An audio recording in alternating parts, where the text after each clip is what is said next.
अगर मेरे YouTube channel पे फर्स्ट टाइम पे हैं तो लाइक करें, सब्सक्राइब करें और नोटिफिकेशन के लिए बेल आइकन पे क्लिक करें। गाइस, आज की क्लास में हम लोग पढ़ने वाले हैं टैली के अंदर स्टॉक्स मेंटेन कैसे करें।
यूनिट्स ऑफ मेजर क्या होता है कि जो भी सामान आपके रखे जाएंगे उसकी आप मेजरमेंट कैसे करोगे। सामान पीसीज में बेचे जाएंगे, केजी में बेचे जाएंगे या लीटर में बेचे जाएंगे, तो आप यहाँ डिसाइड करके बताओगे कि हमारा सामान किस चीज़ में बेचा जा रहा है। आपने बोला केजी में हम बेचेंगे, तो केजी का फॉर्मल नेम क्या होगा, यहाँ पे आपने लिख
गया, वो केजी वहाँ से लिखा हुआ क्या हो गया, हट गया था ना, दिख तो नहीं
एंटर कर लिया, एंटर करके एक्सेप्ट कर देंगे, ये सेव हो गया।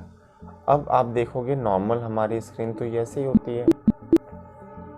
अब क्या क्या हम लोगों ने इसके अंदर रखा है, इसे चेक कैसे करोगे? चेक करने के लिए आपको जाना होगा इन्वेंट्री इन्फो में, एंटर करेंगे। क्या चेक करना चाहते हो कि क्या क्या आपने रखा है? आप यूनिट चेक करना चाहते हैं, ग्रुप करना चाहते हैं, हमें स्टॉक आइटम चेक करना है। एंटर करेंगे तो यहाँ से सिंगल स्टॉक आइटम होता है और मल्टीपल स्टॉक आइटम होता है। तो सिंगल के डिस्प्ले पे एंटर करेंगे तो एक एक करके इन्फॉर्मेशन आपको दिखा देगा कि CPU के 6 पीसेज हैं, 12,000 का है, वो चीज़ें शो करके आपकी स्क्रीन पे होगी। मल्टीपल के डिस्प्ले पे जाएंगे तो आपको एक साथ सारा स्टॉक दिखा देगा कि जो जो भी आपने लिखा है वो स्टॉक क्या क्या है, उन सब की प्रॉपर लिस्टिंग यहाँ पे होगी। एस्केप करेंगे, पीछे आ जाएंगे। अब आप कहते हो कि सर एक नाम मैंने गलत लिखा है, CPU की जगह पे मुझे लिखना था SMPS, गलती से मैंने CPU लिख दिया, मुझे करेक्शन करना है। करेक्शन करने के लिए आप मल्टीपल के ऑल्टर पे भी जा सकते हो और सिंगल के भी ऑल्टर पे जा सकते हो। दोनों में क्या फ़र्क है ये मैं आपको देखो आसानी से समझाना चाहता हूँ। मैं कहता हूँ कि सिंगल में जाके आपको चेंज करने चाहिए। यहाँ पे सिंगल पे आ गए, CPU पे एंटर किया, यहाँ पे आके आपने क्या बोला कि सर SMPS होना चाहिए, SMPS लिख दिया। स्विच मोड पावर सप्लाई इसकी फुल फॉर्म होता है। और यहाँ से आपने क्वांटिटी बोला कि सर इसकी क्वांटिटी 10 है और ये जो है वो 700 की है। एंटर करके एक्सेप्ट कर दिया। अब ये हमारा नाम चेंज हो गया। अब मल्टीपल के भी डिस्प्ले में जाकर देख लो या फिर सिंगल के डिस्प्ले में जाकर देखो, वही चीज़ आपको दिखेगा। ये देखिए, जहाँ पे हमारा क्या था CPU था उस जगह पे अब क्या आ गया SMPS। अब मैंने बोला सिंगल में क्यों चेंज किया और मल्टीपल में क्यों चेंज नहीं किया। देखिए, अगर मल्टीपल के ऑल्टर में गए होते, एंटर किया, मान लो कि CPU यहाँ पे लिखा होता फर्स्ट नंबर पे और इस तरह से आपके पास 400 प्रोडक्ट्स होते हैं जिसके नाम लिस्टिंग की गई होती है इसके अंदर। अब आपको क्या करना पड़ता है, यहाँ पे आप लिखते हैं CPU को हटा के SMPS लिखते हैं तो आपको क्या करना पड़ता, बार बार एंटर करके आपको नीचे आना पड़ता। ठीक है, ऐसे ऐसे करके आके एंटर करते रहना होता और फिर आपको एक्सेप्ट करवाना होता, तभी ये आपका किया हुआ काम सेव होता।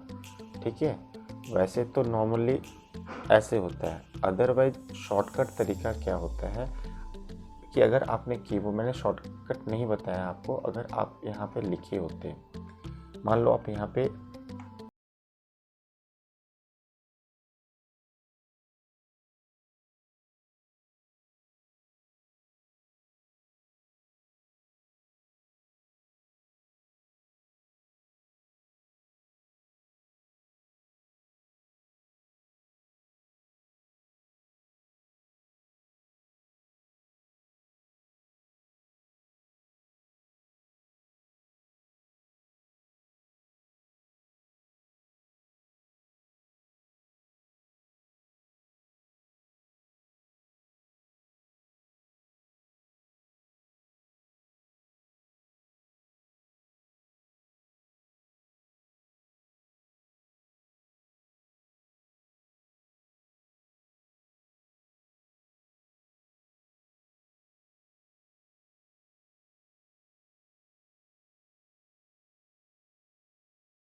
टर्म सिंगल या मल्टीपल जहाँ उनको ठीक लगता है, जैसे मल्टीपल में चले गए, यहाँ से कंप्यूटर।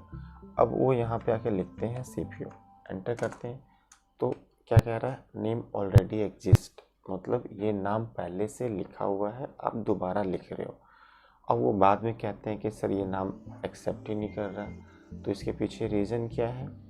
रीज़न यही है कि वो जो काम कर रहा है वो अपने कंपनी में नहीं कर रहा, वो मेरे वाले कंपनी के अंदर आके कर रहा है। तो मैंने तो ऑलरेडी लिख रखा है इसके अंदर स्टॉक्स, तो वही नाम दोबारा तो एक्सेप्ट करेगा नहीं ना। तो जब भी आप स्टॉक मेंटेन करते हैं तो उसके लिए सबसे पहले आपका प्रायोरिटी होता है कि आप सबसे पहले अपनी कंपनी बनाएं, तभी आप स्टॉक मेंटेन कर पाएंगे। ठीक है, तो सबसे पहले क्या करेंगे, कंपनी को क्लोज करेंगे। क्लोज करने के लिए Alt F1 करेंगे। Alt F1 से क्या होगा, कंपनी क्लोज हो जाएगी। फिर आप क्रिएट कंपनी करें और उसके बाद स्टॉक मेंटेन करें। इतना काम करने के बाद तभी आपकी स्टॉक्स आपकी इन्वेंट्री इन्फो के अंदर शो करके दिखाएंगे। और दूसरा तरीका क्या होता है, अगर जैसे आपके इस कंपनी के अंदर स्टॉक मेंटेन है या नहीं है, उस चीज़ को चेक भी कैसे करोगे? तो चेक करने का तरीका भी ये होता है कि इन्वेंट्री इन्फो में जाओगे, यहाँ पे देखोगे स्टॉक आइटम, अगर ये डिस्प्ले वाला ऑप्शन दिख रहा है तो इसका मतलब इस कंपनी के अंदर स्टॉक है। अगर डिस्प्ले का ऑप्शन ब्लॉक है, मतलब हाईलाइटेड नहीं है, तो इसका मतलब इस कंपनी के अंदर स्टॉक मेंटेन नहीं हुए हैं। अभी देखिए डिस्प्ले दिख रहा है, एंटर करूँगा, कंप्यूटर पे जाके एंटर करूँगा तो मुझे सारे स्टॉक्स जो भी मैंने मेंटेन किया है वो सारे शो करके दिखाएंगे। तो इस तरीके से आप स्टॉक की मेंटेनेंस कर सकते हैं। ठीक है, कोई दिक्कत तो नहीं। किसी तरह का कोई भी दिक्कत हो तो मेरे ईमेल आईडी पे आपकी स्क्रीन पे दिखता है, उस पे आप मेल करें। मैं आपके क्वेरी को सॉल्व करने की पूरी कोशिश करूँगा और आपके मेल का रिप्लाई भी करूँगा। अगर मेरी वीडियो आपको पसंद आई है, अच्छी लगी हो तो प्लीज़ लाइक करें, सब्सक्राइब करें और बेल आइकन को प्रेस करें। Thank you.